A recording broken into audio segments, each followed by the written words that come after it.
रम्योणजिलं वीरम् अनन्तवर्णादिदंशनसावम् भोक्ष्यामि नियमसारम् केवली श्रुत केवली भणिदम् नमकर अनंत उत्कृष्ट दर्शन ज्ञानमय जिन बीर को कहो नियम सार सो केवली श्रुत केवली पर कथित को।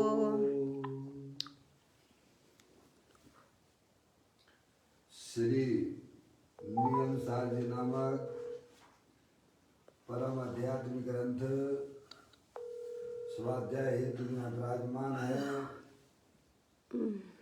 आज से 2000 वर्ष पहले इस महान पवित्र ग्रंथ की रचना आचार्य श्री कुंद कुंद देव द्वारा इसी पवित्र भूमि पर की गई और इसके टीकाकार पदम प्रमलधारी देव मुनराज हैं। ग्रंथ का नाम नियम सार है। नियम से करने योग्य कार्य अपनी आत्मा में सम्यक दर्शन, सम्यक ज्ञान, सम्यक चारित्र रूपी निर्मल पर्याय, पवित्र पर्याय, रूपी पर्याय को प्रकट करना। अनादि काल से अपने आत्मा में पर को अपना जानने वाली, पर को अपना मानने वाली, पर के साथ संबंध रखने वाली ऐसी मोराग देश रूपी अपवित्र रूप पर्याय प्रकट है। क्योंकि वह पर्याय स्वयं दुख स्वरूप है और अनंत दुख का कारण भी है। ऐसी मोराग देश रूपी पर्याय का अपनी आत्मा में से उस पर्याय का अभाव करना और सम्यक दर्शन ज्ञान चारित्र रूपी पर्याय जो कि स्वयं सुख स्वरूप है और अनंत सुख का कारण है, ऐसी पर्याय को अपनी आत्मा में प्रकट करना। ऐसे कार्य की प्राप्ति जिनवाणी माता के माध्यम से अपने आत्मा के स्वरूप को पहचानना। अपनी जो आत्म वस्तु है वह परद्रव्य, परभाव और पर्याय से भी भिन्न अखंड ज्ञान ज्योति स्वरूप है। ऐसे गायक प्रभु परमात्मा का माँ जनवाणी माता के द्वारा परिचय करके तत्पश्चात शरीर रागादि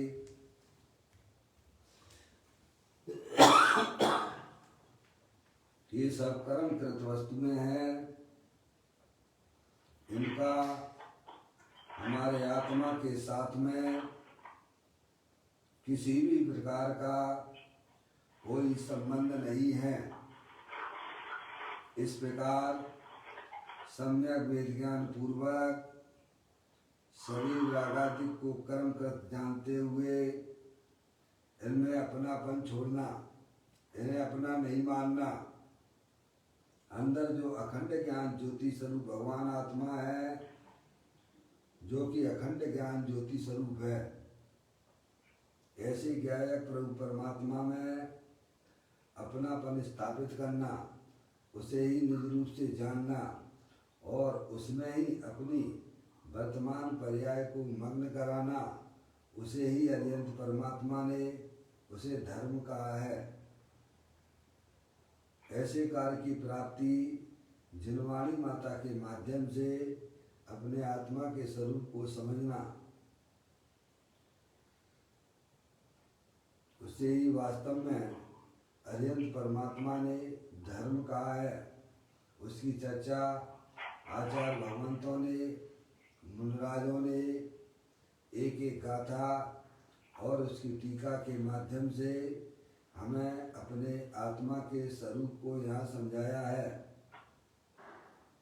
यहाँ पर श्री नियम सार जी नामक परम आध्यात्मिक ग्रंथ का स्वाध्याय हम आप यहाँ कर रहे हैं, जिसका 6वां अधिकार चल रहा है, जिसका नाम है निश्चय प्रत्याख्यान अधिकार, जिसकी 101 नंबर की गाथा यहाँ स्वाध्याय हेतु चल रही है। उसका प्रारंभिक पाठ करते हुए उसके भाव को समझने का प्रयत्न हमारा आपका हो। अकेला ही मरे वम जीव जन्मे, अकेला मरण होता अकेले का, मुक्त भी हो अकेला। बड़ी सुंदर चर्चा आचार्य भगवंत मुनिराज हमें समझाते हैं कि अनादि काल से यह जीव अकेला ही जन्मता है, अकेला ही मरता है और अकेला ही दुख उठाता है और अकेला ही मोक्ष मार्ग में सम्यक वेद ज्ञान अपनी पर्याय में प्रकट करके अकेला ही वह मुक्ति को प्राप्त होता है। उसमें कोई दूसरा उसको सहयोगी नहीं होता है। इस प्रकार की यहाँ सुंदर चर्चा आचार्य भगवंतों ने इस गाथा और टीका के माध्यम से मुनिराजों ने समझाई है। अपनी इसमें टीका के माध्यम से दो तीन चर्चा आ चुकी है अभी तक, है ना। एक तो जो है उन्होंने यह समझाया था नित्य मरण, है नहीं। नित्य मरण किसे कहना, जो पूर्व में हमने जो आयु कर्म बांधी थी और वर्तमान में जो शरीर प्राप्त होता है उसका हर समय आयु कर्म के निषेकों का क्षय होता रहता है, समझे। उसे कहते हैं नित्य मरण। जो आपको संयोग में शरीर मिला है उसका प्रति समय उसके आयु कर्म के निषेकों का क्षय होता रहता है, उसे बोलते हैं नित्य मरण, समझ गए यार। सब जीव जो है कैसे में संसारी जीव सब नित्य मरण तो कर ही रहे हैं। पापा बहुत सूक्ष्म प्रक्रिया है, ठीक है। हर समय जो है जो शरीर मिलता है और उसके पूर्व में जो हमने आयु कर्म बांधा था वह निश्चित है, पहले से ही निश्चित है कि शरीर का संयोग का वियोग होगा। ये पहले जो आयु बांधी थी है उसमें जो है हर समय देखो अपना शरीर जो है निरंतर जो है कर्म, उसमें से कर्मों के आयु कर्म के निषेध घटते चले जा रहे हैं। यानी हर जीव जो है कहाँ जा रहा है, मृत्यु के काल में जा रहा है, समझ यार। जितना आपका शरीर जितने आयु थी ऐसे में उसमें से आपने जो समय इसमें आपने किस काम में यूज किया है, समझ गए नहीं आप, हैं। अगर आपने धर्म के कार्य में यूज किया हो शरीर का है तो आपकी फिर वो जो है उसकी बात ही क्या कहना। पुण्य पाप और धर्म तीन प्रकार की बातें आती हैं। पुण्य पाप और धर्म परिणति सब जीव की तीन भांति वर्णी, एक पुण्य एक पाप एक राग हरनी, समझ गए आप। तो आपने अगर अपना इस मनुष्य पर्याय को प्राप्त करके पंच इंद्रिय के भोगों का अगर अंदर में परिणाम रुचि है तो पाप रूप परिणाम है, समझे। भगवान की अरिहंत भगवान की पूजा है, भक्ति है, स्वाध्याय है, समझेंगे आप, वे सब शुभ भाव है, दया दान पूजा भक्ति आदि।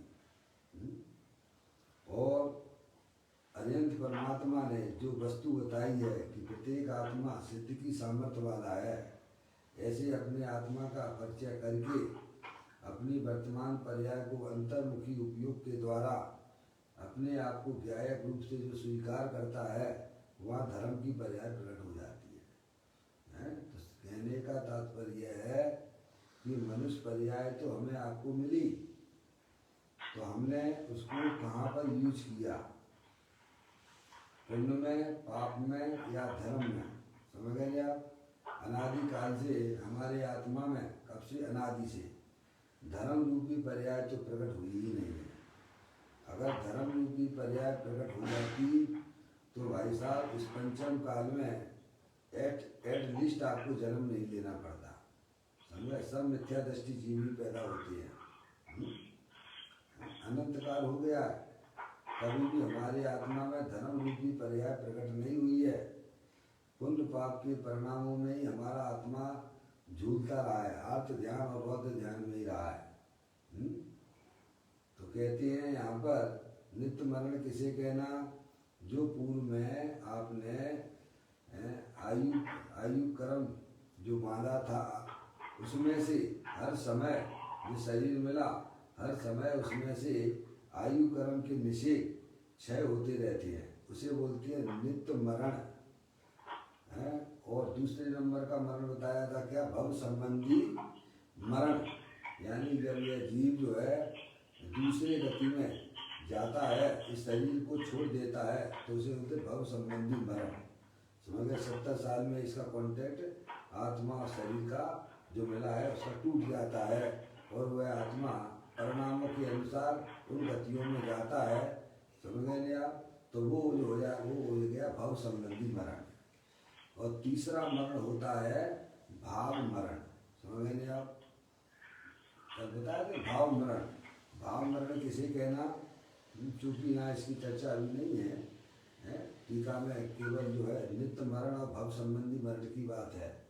और तीसरा मरण भी आप समझ लीजिए कि उसे है भाव मरण, यानी मूल आदेश की उत्पत्ति आत्मा की पर्याय में होना, उसे जो है भाव मरण कहते हैं। तो भाव मरण ये भाव कर्म सदियों से करता आया। समझ गए नहीं आप? तो ये नित्य मरण है, और भव संबंधी मरण ये तो शरीर से संबंधित है। और जो है भाव मरण है, भाव मरण जो है वह भाव मरण हमारे आत्मा से संबंधित है। समझ गए आप मौसी? भाव मरण जो है वह हमारे आत्मा से संबंधित है। आत्मा की पर्याय में जो मूल आदेश की उत्पत्ति होना वह वास्तव में भाव मरण है। वह पर्याय दृष्टि से उस आत्मा मरण है, और द्रव्य दृष्टि से अगर वह आत्मा ना तो जन्मता है और ना ही मरता है। ये बातें आपको थोड़ा ध्यान देने की बात है। तो पहली चर्चा कल अपनी 2 दिन से चली चर्चा, उसमें अपन ने यह समझा था परम परमदायी देव मुराज ने नित्य मरण और भव संबंधी मरण की चर्चा की। और फिर उसके बाद जो है जन्म में भी ये अकेला ही है। देखो आप आए हो, हम आप आए, किसको साथ में लेके आते हैं? कायदे से अकेला ही जन्मता है और अकेला ही है मृत्यु को प्राप्त होता है। यह बात भी अपन ने पदम प्रबंधाई देवराज ने जो बताई हुई थी, समझी। और उसके बाद फिर यह बात आई थी, अब तीसरे नंबर की बात चलना है ना। तीसरे नंबर की बात आप देख लीजिए, नियम सार जी प्रवचन पूज्य गुरुदेव श्री के माध्यम से इसका सब स्पष्टीकरण यहाँ पर चल रहा है।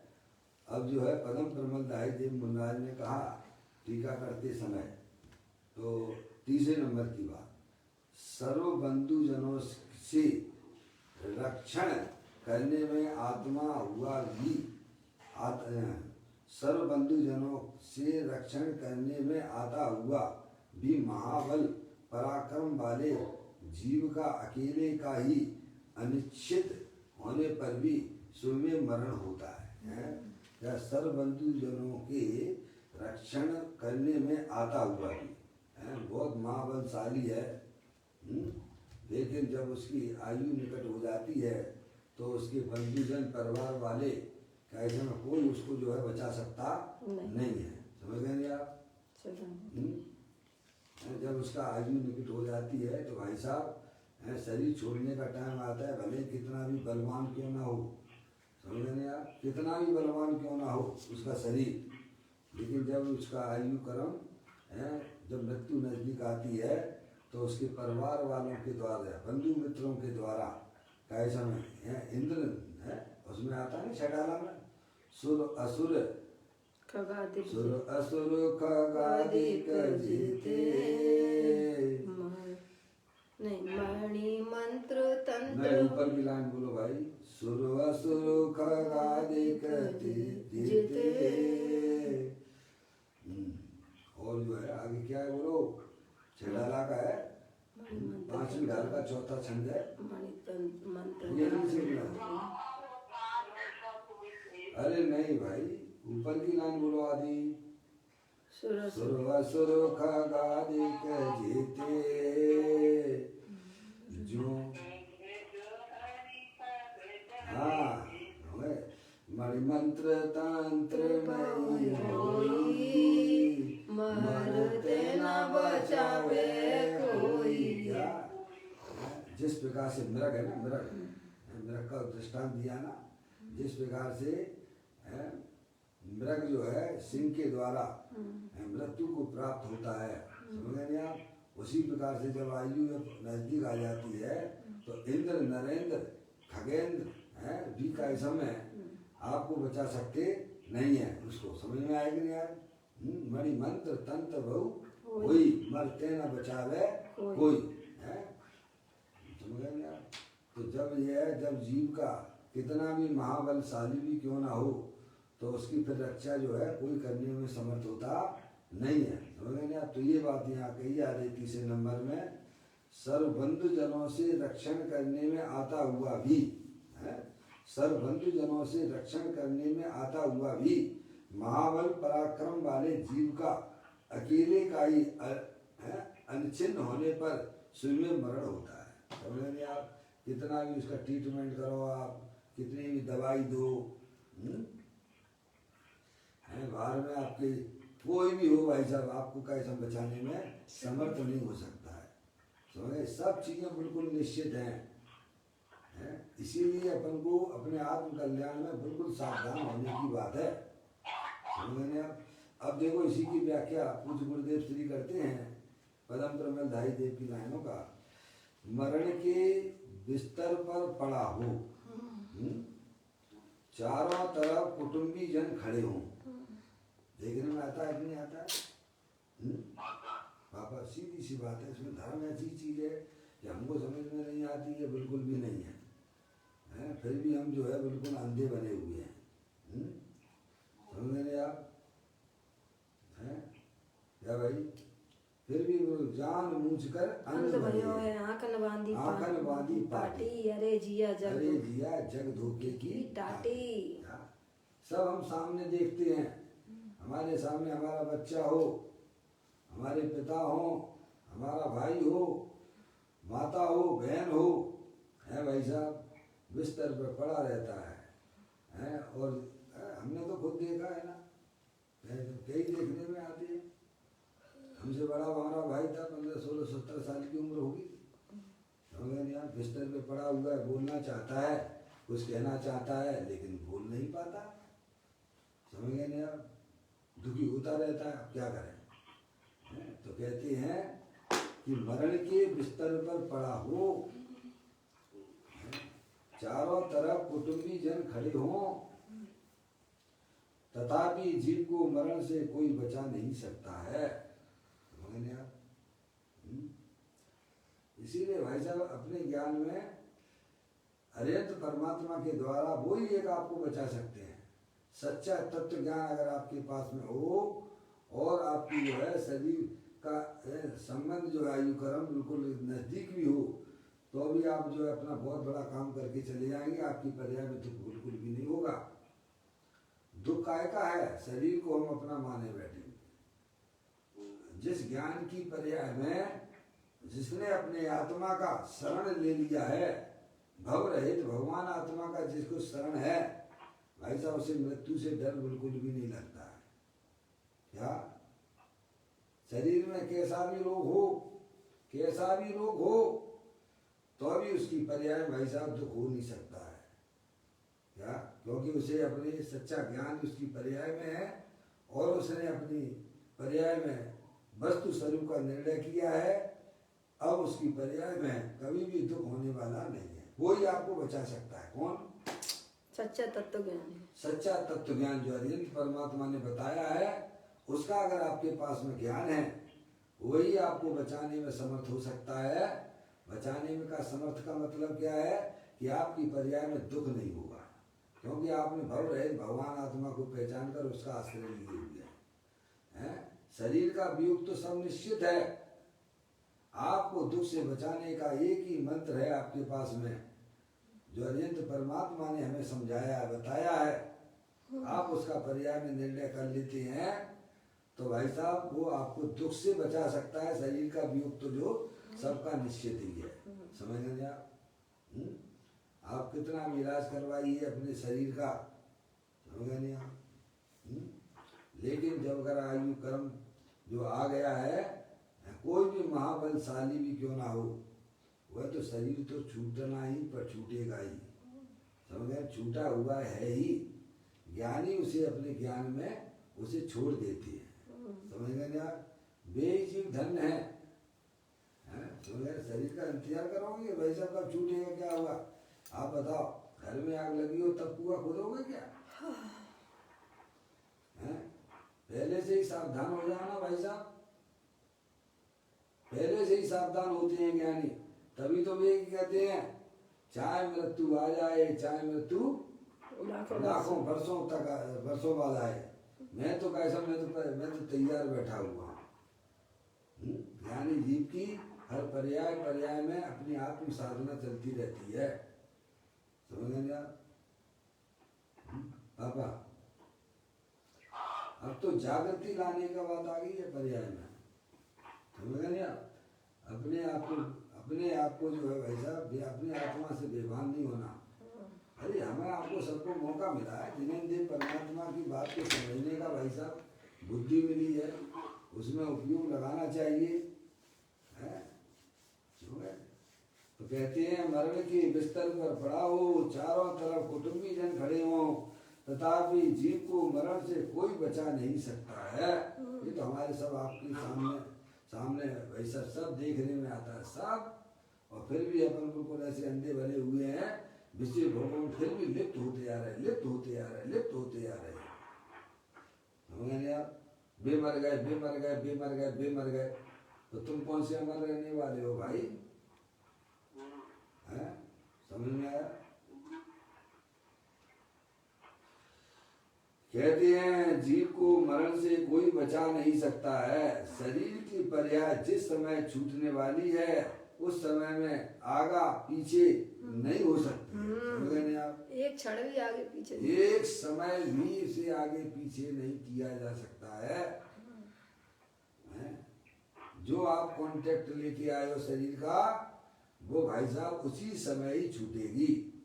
चाहे बाहर में कितने भी डॉक्टर, कितने भी हमारे घर के परिवार वाले हों, क्या भाई साहब कुछ नहीं कर सकते हैं। बताओ कृष्ण को क्या किसने क्या किया? कृष्ण के माता पिता, बोलिए आप। इतने बलशाली हो गए जिनकी बताइए आप। देव सेवा करते थे, वे देव कहाँ चले गए? बताइए कहाँ गए वे?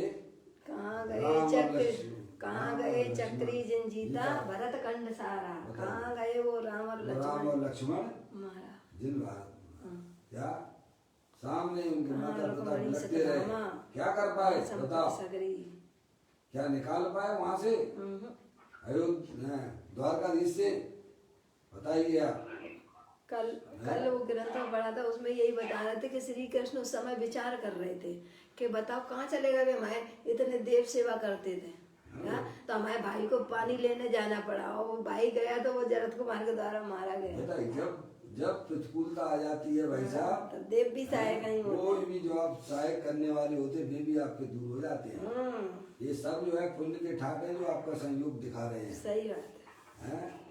चक्रवर्ती की संपदा जो है चक्रवर्ती के सामने विनष्ट हो जाती है। चक्रवर्ती गया उसी के साथ ही खत्म विलय को प्राप्त हो जाती है। समझ गए आप? 6 खंड का राज चक्रवर्ती हजारों राजाएं जिसकी सेवाएं करती, कल ही तो आया था ब्रह्मदत्त का।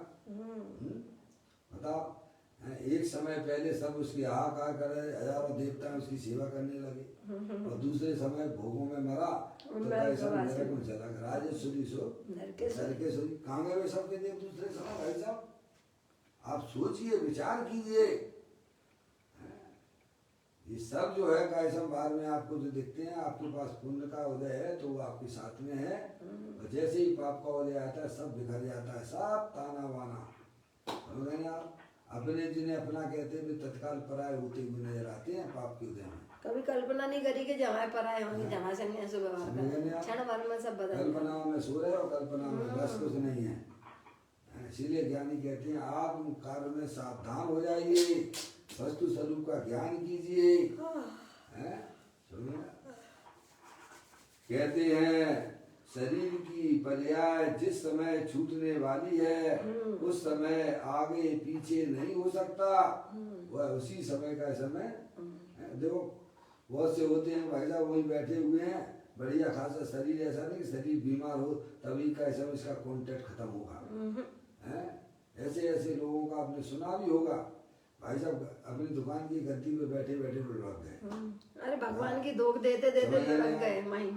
ऐसे भी है ऐसा बढ़िया सा मकान बनवा रहे अपने लिए हैं, और वाका वे जो है उद्घाटन भी नहीं कर पाए, और उद्घाटन करने जा रहे थे, दाढ़ी बनाते बनाते उनका शरीर हार्ट अटैक हो गया। बताइए आप, ये सब घटनाएं हम प्रत्यक्ष रूप से हुई है, उन्हीं की बात कर रहा हूँ। सही बात है। समझ आप? शरीर का कांटेक्ट छोड़ने के लिए कोई जरूरी नहीं है कि भाई साहब हैं शरीर आपका अस्वस्थ हो तभी ये आत्मा का संबंध इसका टूटेगा, बिल्कुल भी इससे कोई संबंध नहीं है। अच्छे खासे बैठे बैठे, समझ गए नहीं आप? लोग मंदिर में जाते हैं ऐसे नमस्कार किया भगवान को, अरे भाई साहब वो तो क्या समझ गए नहीं आप? देखो सेठ जी थे सामाजिक में बैठे हुए थे, क्या हुआ? शरीर का संबंध छूट गया ना। कोई लोग वो शरीर में इसीलिए छूटेगा ये बिल्कुल नहीं सोचना। समझ गए नहीं आप? निरोगी शरीर हो तब भी जब जो कांटेक्ट लेके आया है उसे आगे और पीछे करने में कोई समर्थ ही नहीं होता है।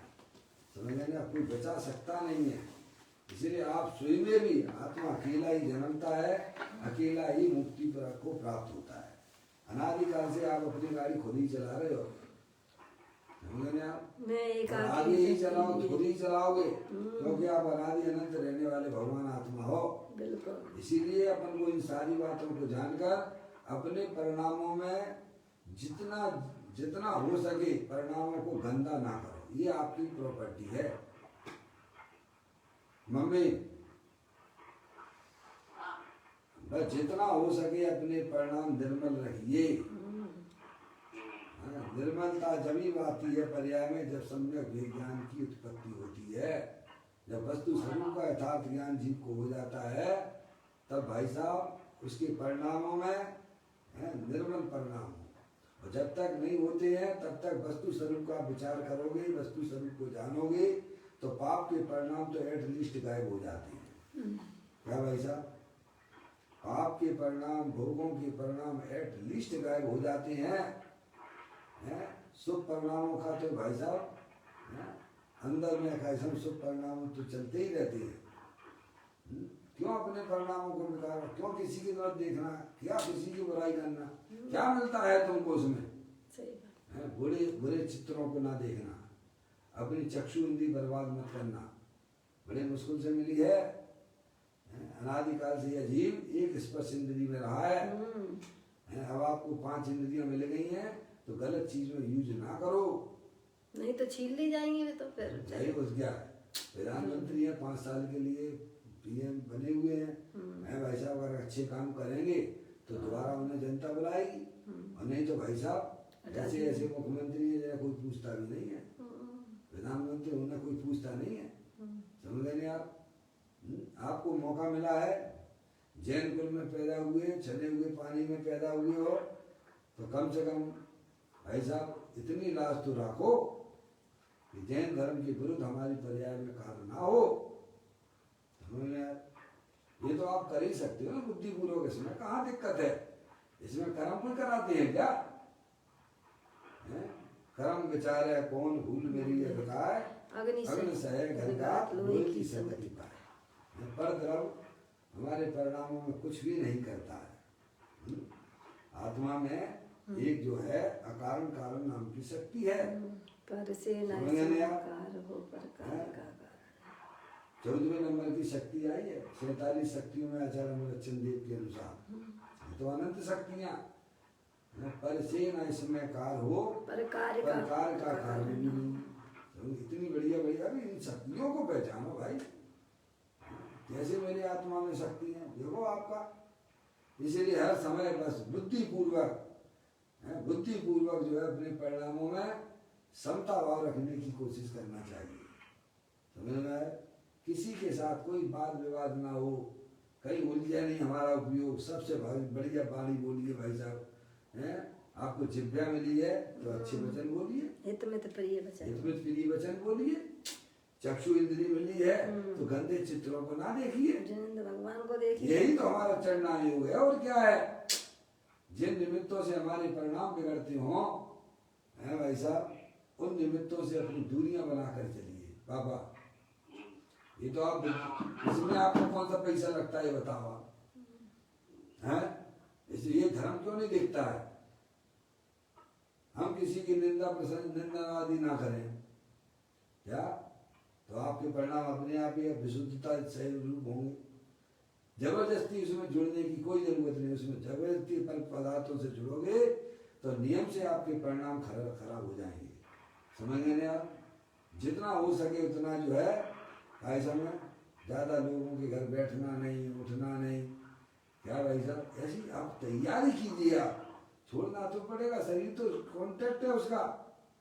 ये बिल्कुल मत सोचिए कि भाई साहब हमारा शरीर बीमार है इसीलिए का समय है। हमने ऐसे लोग भी देखे हैं कि भाई साहब शरीर बिल्कुल वो शरीर की उम्र भी अच्छी हो गई है और बीमार भी है, तो भी भाई साहब उसका शरीर छूटता नहीं है। सालों पड़ा रहता है, सालों रगड़ता रहता है, आयु कर्म रहता है, कुछ खाए नहीं पिए नहीं तो भी सालों चले। और कुछ ऐसे भी हैं कि भाई साहब अच्छे खासे हैं और कॉन्ट्रैक्ट खत्म हो गया है। इसीलिए अपन को तो पता नहीं है ना कि अपना शरीर कब छूटेगा भाई साहब, है? पर इतना ज्ञान तो करो कि हर समय हमारी शरीर जो मिला है वो हर उसके आयु कर्म का क्षय हर समय हो रहा है।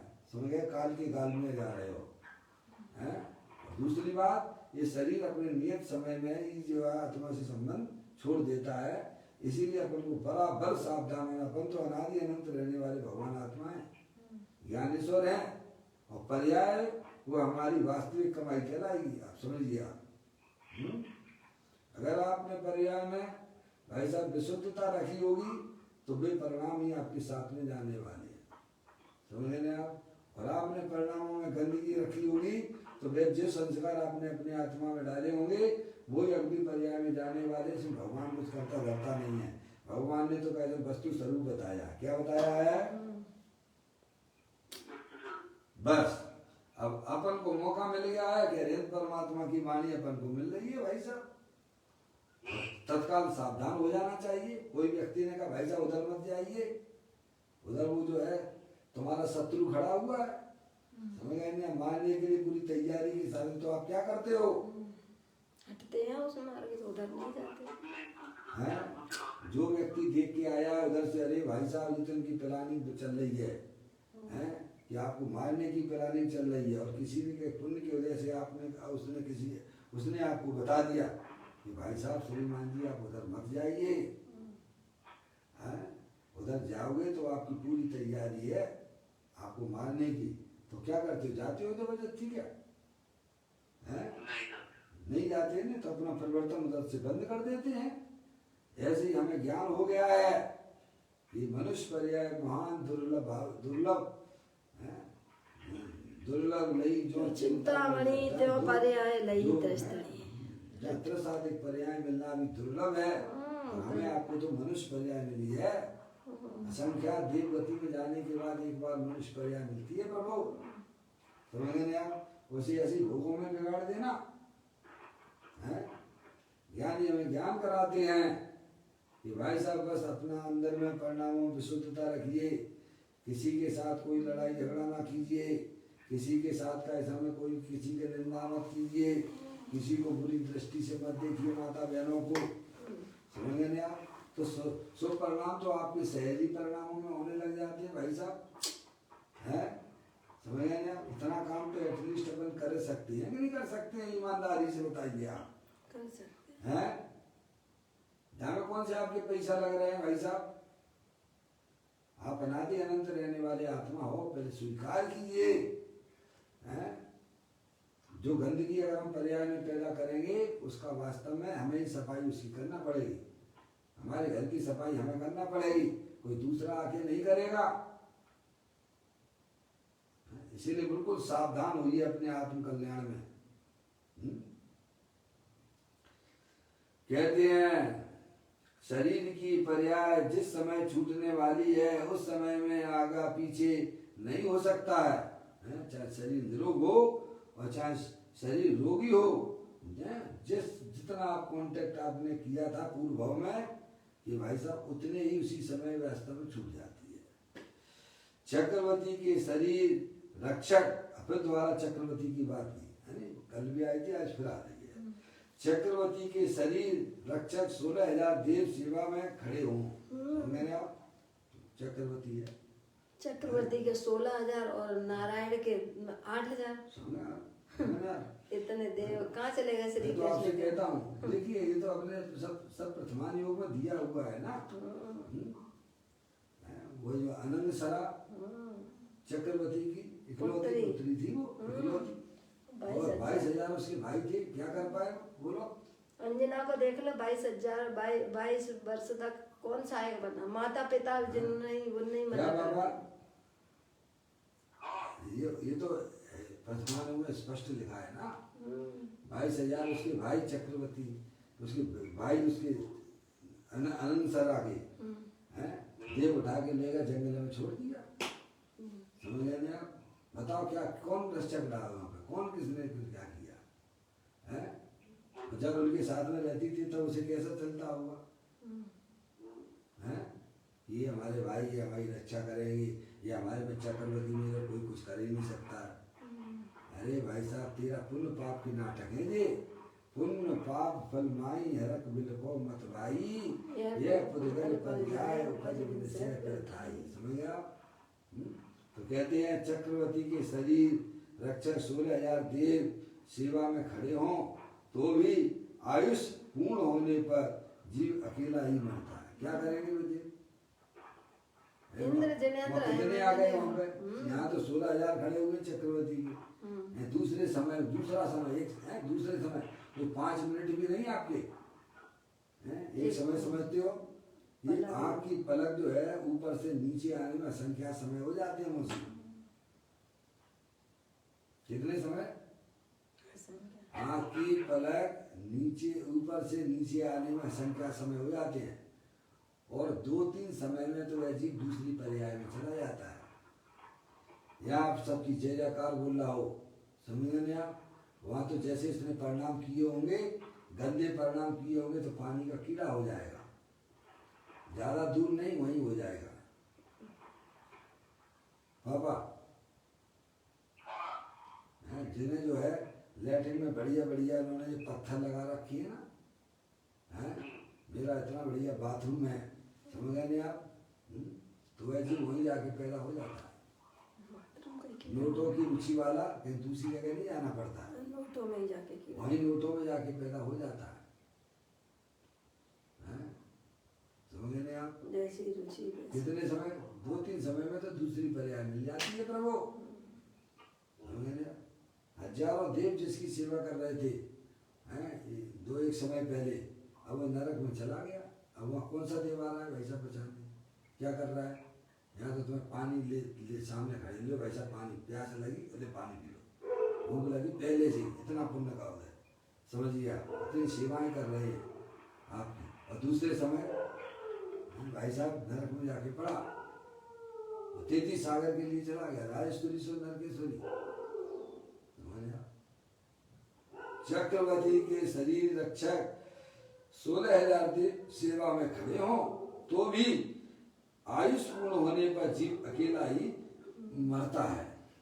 जीव स्वयं ही महाबल पराक्रम वाला है। चक्रवर्ती आप समझे 6 खंड का राजा स्वयं पराक्रम। यदि पुरुषार्थ करे तो, अब देखिए, यदि पुरुषार्थ करे तो क्षण में केवल ज्ञान लेवे, ऐसा पराक्रमी होने पर भी तब चारों तरफ से बंधुजनों द्वारा रक्षित हुआ होने पर भी और जीव की इच्छा न होने पर भी जीव का अकेले ही सुलभ मरण होता है। कितना पराक्रमी है? अंतर्मूर्त में अगर ये वेद ज्ञान द्वारा अपने आत्मा में लीन हो जाए तो ऐसा मोक्ष की पर्याय आ जाती है, मुक्ति की प्राप्ति हो जाती है। पहले बताया था दृष्टि जनेश्वर में पूज्य गुरुदेव श्री ने, जीव भले ही निगोदिया में अनंत काल से रह रहा है और एक आध पर्याय उसने तृष्टि प्राप्त करके मनुष्य हुआ, 8 साल में सम्य दर्शन प्राप्त किया है और मुनि हो गया अंतर्मूर्त में, और जो है अंतर्मूर्त अपनी आत्मा में लीन रहा, केवल ज्ञान की प्राप्ति हो गई, मुक्ति की प्राप्ति हो जाती है। इतना शक्तिशाली है मेरा भगवान आत्मा है, जिसको आपने कभी भी जानने की कोशिश नहीं की है। जैन दर्शन मिलने का मतलब ही यही है कि अपनी आत्मा की पहचान करो, अपने आप को पहचानिएगा। क्योंकि जैन दर्शन के अलावा कहीं भी आत्मा के स्वरूप का वर्णन नहीं किया गया है, और जो बताते हैं वो वास्तविक आत्मा का स्वरूप ही नहीं है। समझ गए आप? वो आत्मा ही को नहीं जानते हैं क्या? समझ गए आप? केवल परमात्मा ने आत्मा के स्वरूप को देखा है, उनके ज्ञान से कोई भी वस्तु छुपी हुई नहीं है। सकल द्रव्य के अनंत पर्याय अनंता जाने एक ही काल प्रकट केवली भगवंता। अरियंत परमात्मा ने ही वास्तव में आत्मा के स्वरूप को जाना है और वे ही वास्तव में उस आत्मा के स्वरूप को बताते हैं। समझ रहे आप?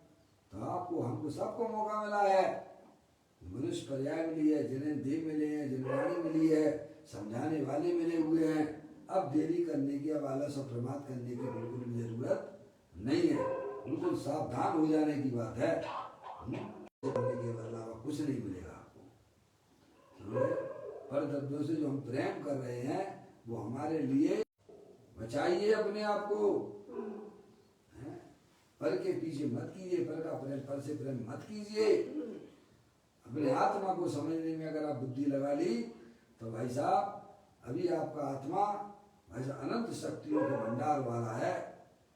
इतना आपको आनंद मिलेगा, इतना आनंद मिलेगा कि अनादिकाल से आत्मा को कैसे में ऐसे आनंद कभी मिला ही नहीं है। आनंद से भरपूर है अपना भगवान आत्मा, अनंत शक्तियों के भंडार वाला है। समझ गया? अपना समय पंच इंद्रिय के विषयों से भाई साहब निकाल के अपने आत्मा को समझने में अपनी बुद्धि लगाइए, अपना ज्ञान लगाइए। कहाँ जाओगे? अनजाने जगह चले जाओगे भाई साहब, आत्मा का परिचय कर लो। तो किसी भी भाव में उसे जाना पड़े भाई साहब तो उसके पर्याय में कभी भी मुरझाई हुई पर्याय नहीं होगी। समझ गए आप? निरंतर आनंद रस से आनंद रस में परिणित हुई पर्याय होगी। एक बार ही तो आपका परिचय करवाने की बात चल रही है। एक बार बस। कितनी बार पापा? एक बार भाई साहब बिल्कुल जो है हर तरफ से उदासीन होते हुए, पर से हमारा कोई संबंध नहीं, पर से तो जय जलन कर लीजिए आप। क्या समझ गए आप? बस अपना उपयोग अपने आत्मा के स्वरूप में लगाओ। ठीक है, राग आदि परिणतियां रहती ज्ञानियों के भी होती हैं, उसका कहीं निषेध नहीं है। समझ गए आप?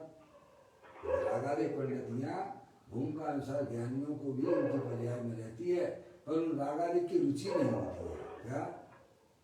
रागादिक का होना, शरीर का होना, वह सब कर्माधीन है, लेकिन उनमें रुचि रखना ये आपके अधिकार की बात है। अगर आप उनमें रुचि रखोगे तो समझना चाहिए अनादिकाल से हमें शरीर रागादिक की रुचि है, तो हम निरंतर पर्याय में दुखी हो रहे हैं और संसार में परिभ्रमण करेंगे। रागादिक शरीरादिक पर्याय में संसार अवस्था में होते हैं, पर इनसे हमारा किसी प्रकार का कोई संबंध नहीं है। इस प्रकार सम्यक भेद ज्ञान पूर्वक मैं तो एकमात्र अखंड ज्ञान ज्योति स्वरूप भगवान आत्मा हूँ। ऐसा अपने आत्मा का ज्ञान और प्रतीति करके श्रद्धान करके मोक्ष मार्ग में आगे बढ़ा जाता है। तो कहते हैं जीव स्वयं ही महाबल पराक्रम वाला है।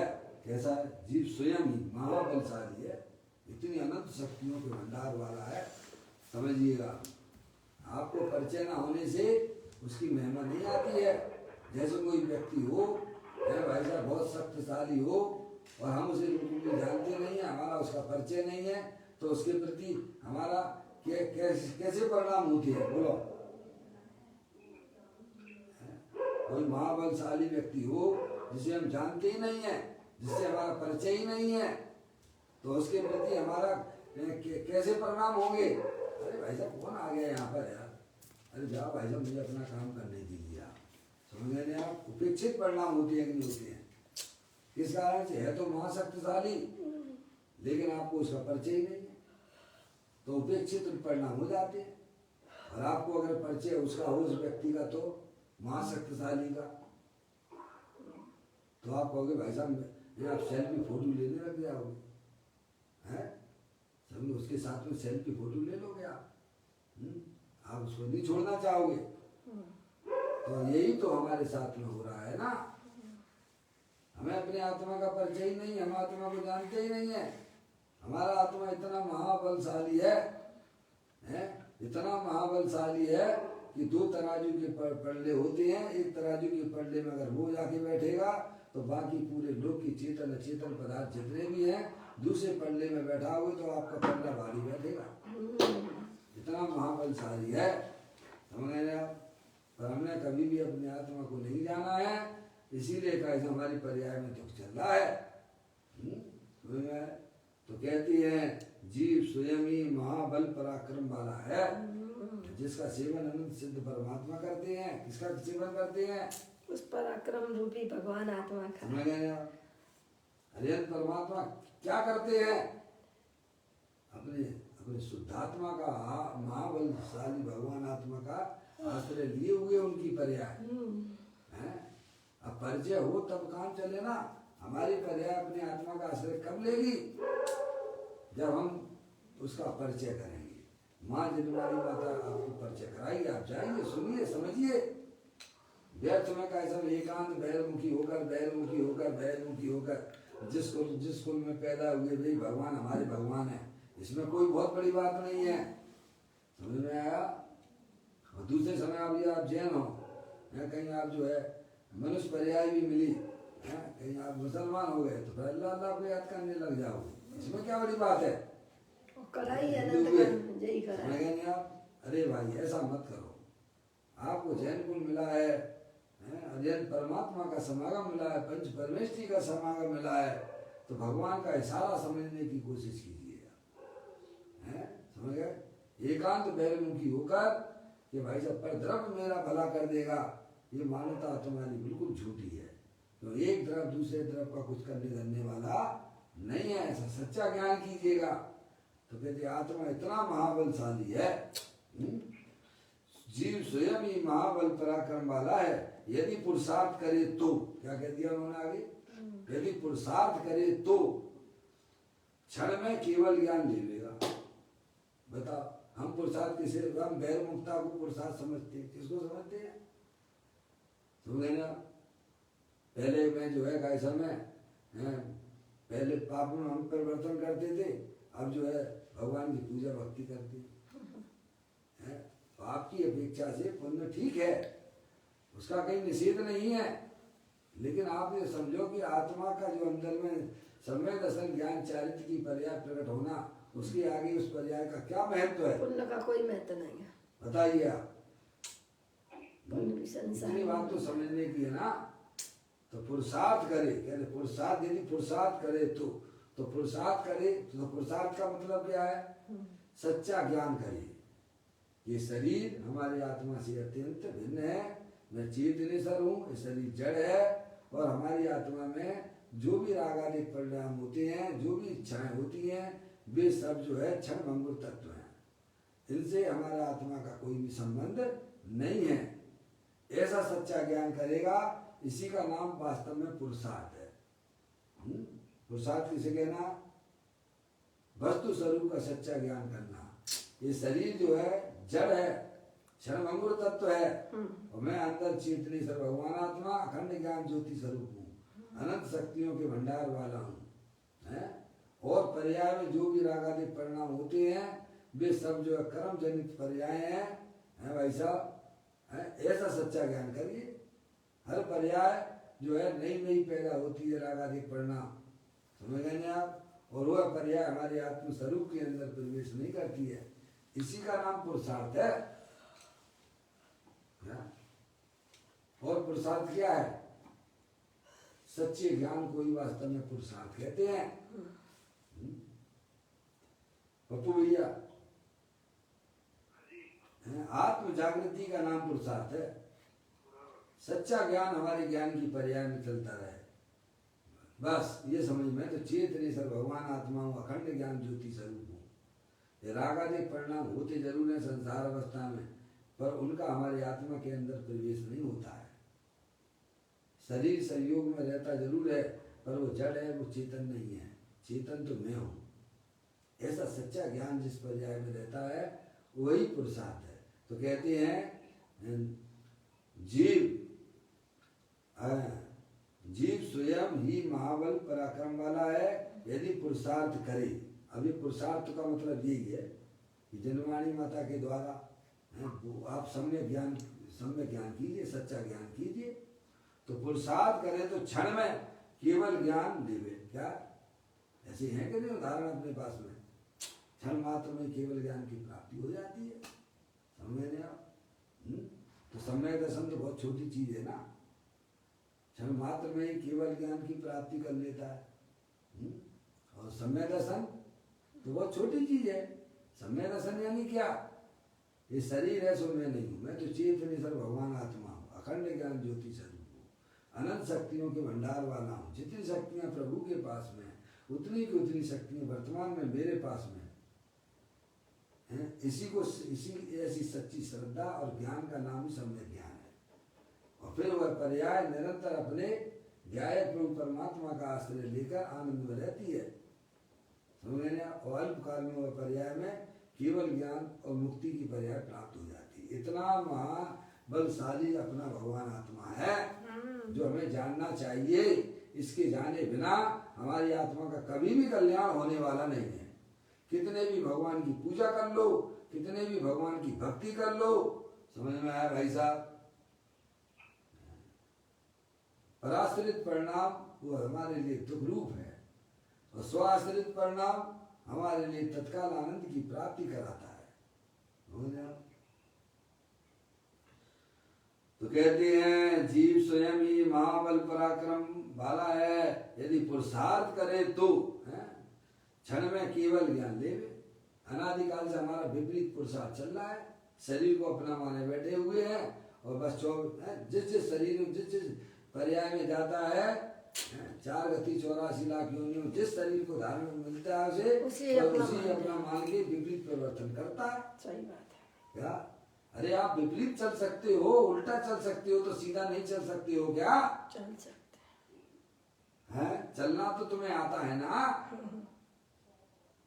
सच्चा ज्ञान कर लोगे आत्मा का तो भाई साहब सच्चा पुरुषार्थ कहलाएगा आपका। चलना तो आपको ही पड़ेगा, हमको भी चढ़ेगा, समझ गए नहीं आप? यहाँ कोई भगवान कुछ करता धरता नहीं, भगवान तो जो है वस्तु स्वरूप को बताया उन्होंने, बस समझ गए नहीं आप? आप स्वयं चल रहे हो और स्वयं ही चलोगे। संसार में विपरीत पुरुषार्थ के कारण से भाई साहब 4 गति 84 लाख योनियां मिलती है, और सच्चा पुरुषार्थ कर लो, सम्यक ज्ञान पर्याय में प्रकट कर लो, तो भाई साहब मुक्ति को आप ही प्राप्त हो गए, समझ गए नहीं आप? तो कहते हैं यदि पुरुषार्थ करे तो क्षण में केवल ज्ञान लेवे। ऐसे पराक्रमी होने पर भी है तो आत्मा इतना महाबलशाली है, समझे? इतनी शक्तियां इसके आत्मा में भरी हुई हैं कि उन्हें भाई साहब अनंत काल से अरिहंत परमात्मा की दिव्य ध्वनि करती आ रही है। कब से कर रही है? किसकी चर्चा करते हैं दिव्य ध्वनि में? आत्मा की बखान करते हैं। तो भी वह कर नहीं पाए हैं, समझ अनंत काल तक करेंगे तो भी नहीं कर सकते हैं। समझिए आप, 33 सागर में तो जो है सर्वा सिद्धि के देव भाई साहब 33 सागरों तक चर्चा करते एक आत्मा की। बोलिएगा कैसे करूं गुणगान प्रभु जी तेरे, कैसे करूं? समझ गए नहीं आप क्या? और एक चर्चा जो हो गई है दोबारा उसको रिपीट नहीं होती है। और वे बोरियत भी नहीं लगती, वो तो आनंद में रहती है, समय दृष्टि जी में। समझ गए नहीं आप? उनका लक्ष्य अपना आत्मा है। इसलिए कहा धनाधन धनाधन खूब बढ़िया आनंद में रहती है। अब भगवान की पूजा कितनी देर तक खड़े होकर कर सकते हो आप बताइए? आप अरे बैठे कितनी देर तक कर सकते हो आप? पर के लक्ष्य में आत्मा को तकलीफ ही तकलीफ है, और अपने आत्मा के लक्ष्य से भाई साहब 33 सालों तक चर्चा चलती है उसकी, कोई बोरियत वाला काम नहीं है। क्योंकि पर्याय का लक्ष्य अपना त्रिकालिक ध्रुव भगवान आत्मा शुद्धात्मा है, वहां थकान का क्या काम है? समझ में आती भाई साहब? पर का आश्रय तो आत्मा के लिए दुखदाई है, पर की रुचि आत्मा के लिए दुखदाई है। और अपने आत्मा का लक्ष्य भाई साहब बताइए आप।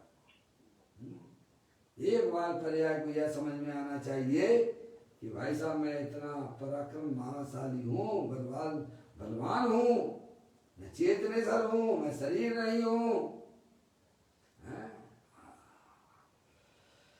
कहते हैं जीव स्वयं ही महाबल पराक्रम वाला है, यदि पुरुषार्थ करे तो क्षण में केवल ज्ञान लेवे। ऐसा पराक्रमी होने पर भी तथा चारों तरफ से बंधुजनों द्वारा रक्षित हुआ होने पर भी जीव की इच्छा ना होने पर भी जीव का अकेले ही स्वयं में मरण होता है। समझेंगे आप? कोई कुछ नहीं कर पाता है। अरे आपकी पर्याय में दुख हो रहा है, बताइए आप हो रहा है कि नहीं हो रहा है? क्यों हो रहा है? पर से प्रेम करें बैठे हो आप, क्यों हो रहा है? कुछ पूछने की जरूरत है क्या? पर्याय में दुख हो रहा है कि नहीं हो रहा है? तो उसमें कौन बस रहा है? कौन उसमें कौन तुम्हारे ज्ञान की पर्याय में बस रहा है भाई? इसीलिए तो श्रीमद राजचंद्र जी ने यही तो कहा है ना, मैं कौन हूँ, आया कहाँ से और मेरा रूप क्या, संबंध दुख में कौन है, स्वीकृत करूं परिहार क्या। स्वीकृत करो भाई, यदि पर्याय में दुख हो रहा है उसका परिहार करो, सम्यक वेद ज्ञान की ज्योति जलाओ भाई। कहते हैं जीव की इच्छा ना होने पर भी जीव का अकेले ही स्वयं में मरण होता है। देखो देवगति का जीव है, भोगों में रहता है, समझ गए आप? अंत समय जब उसे मालूम पड़ जाता है, सुतोपति ज्ञान के द्वारा मालूम पड़ जाता है, 6 महीना पहले मालूम पड़ जाता है कि भाई साहब मैं तो सुगरी के पेट में जाने वाला हूँ, वहाँ मेरा जन्म होगा। तो कैसा हो जाता है फिर? कितना दीनहीन हो जाता है, कितने संकलेश परिणाम करता है। समझ गए आप? यह तो सब वैभव अब तो छोड़ना पड़ेगा। तुम पहले से जागृत हो जाओ ना।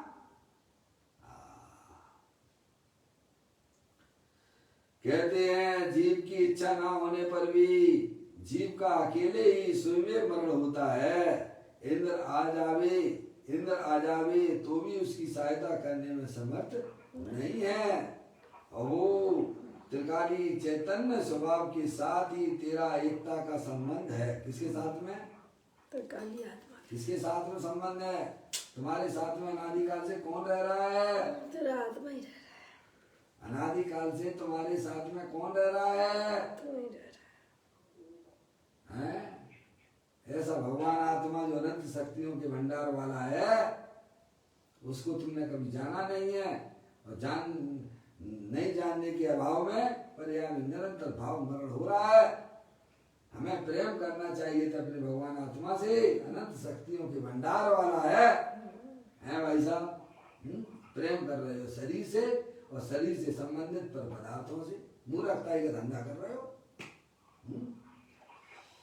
कहते हैं इंद्र आ जावे तो भी उसकी सहायता करने में समर्थ नहीं है। ओ त्रिकाली चैतन्य स्वभाव के साथ ही तेरा एकता का संबंध है। काय का संबंध है? जिसे तुमने कभी छोड़ा नहीं है, जिसे कभी छोड़ सकते नहीं हो, और इन फ्यूचर में कभी आप छोड़ोगे नहीं। ऐसा चैतन्य भगवान आत्मा, अनंत शक्तियों के भंडार वाले हो आप, है भाई साहब। ऐसे आत्मा से प्रेम कीजिए आप, आत्मा के स्वरूप को पहचानिए, वह कभी छूटने वाला नहीं है? इसीलिए उसकी पहचान कर, किसकी पहचान कर? जो सदा चैतन्य स्वरूप भगवान आत्मा की पहचान कर। यह शरीर तो तेरी चैतन्य जाति से भिन्न है, विजाति तत्व है, तुम जानने देखने वाले तत्व हो, और ये शरीर जड़ है, इससे तुम्हारा किसी प्रकार का कोई संबंध ही नहीं है। उसका संयोग क्षण में छूट जाएगा, है भाई साहब। वैसे द्रव दृष्टि से अगर देखो तो हर समय अनंत पुद्गल परमाणु है, नित्य वायु कर्म हो रहा ना, समझ गए? नित्य कर्म छूटते ही जा रहे हैं, निर्जलित हो रहे हैं, आप समझ लिया। लेकिन हमें ज्ञान नहीं है, इसीलिए जो है कैसे में उल्टे उल्टे कर्मों को बांधते जा रहती हो। तो मैंने आप सूक्ष्म दृष्टि से देखें तो हर समय जो है अनंत पुद्गल परमाणु शरीर के छूट रहे भाई, और अज्ञान दशा में उतनी कर्म बांधते जा रहे हो। कहते हैं इसीलिए इसकी पहचान कर, एक शरीर, यह शरीर तो तेरी चैतन्य ज्योति से भिन्न है, उसका संयोग क्षण में छूट जाएगा। चैतन्य को संभाल, किसको संभाल? वही सदा भगवान आत्मा जो हमारे साथ हमेशा रहता है, वही शरण, उससे प्रेम करो, उसको समझो, वह सदा शरण है। शुद्धात्म और पंचगुरु जग में शरणा दो। निश्चय से तो अपनी आत्मा शरण है, और जब तक आप पर्याय अपने आत्मा में पूर्ण रूप से स्थिर नहीं हो पाती है, तब तक व्यवहार दृष्टि से पंच परमिष्टि शरण हुआ करते हैं। और मोह के उदय में जीव स्त्री शरण है, रुपया पैसा शरण है, समझ गए नहीं आप? पुत्र शरण है, पुत्र दे के पिता शरण है, पत्नी दे के पति शरण है, पति दे के हमारी पत्नी शरण है। मूर्ख है सब एक नंबर के, सब ये अज्ञानता की कहानी है। ये वही सदा शरण है, उसी के आश्रय से चारित्र, यानी अपने त्रिकालिक ध्रुव भगवान आत्मा के आश्रय से चारित्र, और मुक्ति होने पर जन्म मरण रहेगा ही नहीं। इसीलिए पर की उपेक्षा करके क्या करना है? पर की उपेक्षा, पर की उपेक्षा, पर द्रव्यों से प्रेम मत करो, पर द्रव्यों को अपना मत मानो, तुम तो चेत निसर भगवान आत्मा हो, समझ गए आप? तो कहते हैं पर की उपेक्षा करके स्वभाव के सन्मुख होने का प्रयत्न करना। क्या कहा जयंत भगवान ने? आप मंदिर में दर्शन करने जाते हो, है? भगवान क्या कर रहे हैं? किसका आश्रय लिए हुए हैं? बोलते ना अंतर्मुख मुद्रा हो, आत्म तत्व दर्शन। भगवान ने ये धर्म कहा है, तो मैंने आप ये धर्म हमको क्यों नहीं दिखता है? जब तक हमारी पर्याय में इस प्रकार की जानकारी नहीं होती है, सच्चा अपने आत्मा का ज्ञान और श्रद्धान नहीं होता है, तब तक हमारी वर्तमान में भी पर्याय में सुख की प्राप्ति नहीं होगी। और जहाँ पर्याय में दुख चल रहा है, समझ लेना चाहिए हमारा जन्म मरण का सिलसिला बराबर चालू है। इसको इसमें अपने आत्मा को समझकर, अपनी आत्मा की पहचान करके अपने उपयोग को निरंतर आत्म सन्मुख करना, यही वास्तव में एकमात्र सुखी होने का उपाय है। और यही जन्म मरण की चैन को तोड़ने का एकमात्र उपाय अपने चैतन्य स्वरूपी भगवान आत्मा को माँ जनवाणी माता के द्वारा परिचय करके उसका ज्ञान श्रद्धान पर्याय में जागृत करना, और उसमें ही अपनी पर्याय को निरंतर मग्न करना, यही वास्तव में एकमात्र सुखी होने का उपाय है। शरीर तो भाई साहब है अपना जो है समय लेके आया है, उसके लिए कोई शरीर बीमार हो या फिर रोगी हो निरोगी हो, उससे कोई मतलब नहीं है। वह तो अपने काल में सुई में भी पृथक हो जाता है। इसीलिए शरीर की दृष्टि छोड़कर, संयोगों की दृष्टि छोड़कर, पर्याय की भी दृष्टि छोड़कर, अंदर जो अखंड ज्ञान ज्योति स्वरूप अपना भगवान आत्मा है, उसकी दृष्टि करके अपनी आत्मा में लीन रहना, यही प्रत्येक आत्माओं का, जीवों का धर्म है। इस प्रकार यह सुंदर चर्चा अपन ने यहाँ पढ़ी। कल चौथे बोल के बारे में भी अपन यह जानकारी देंगे।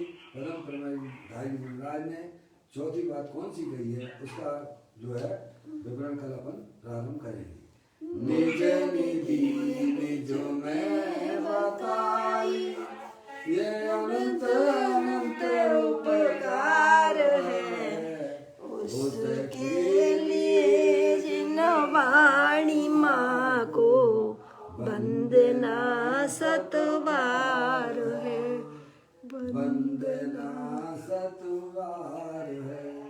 नौवार नमोकार मंत्र।